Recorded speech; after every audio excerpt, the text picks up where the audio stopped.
Hi, I'm Marie. Welcome to my kitchen. Today we're going to make some joy.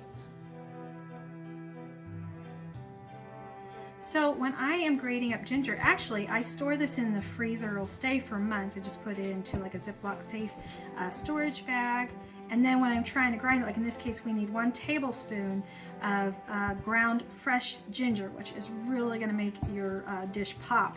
I use a microplane, works very, very well.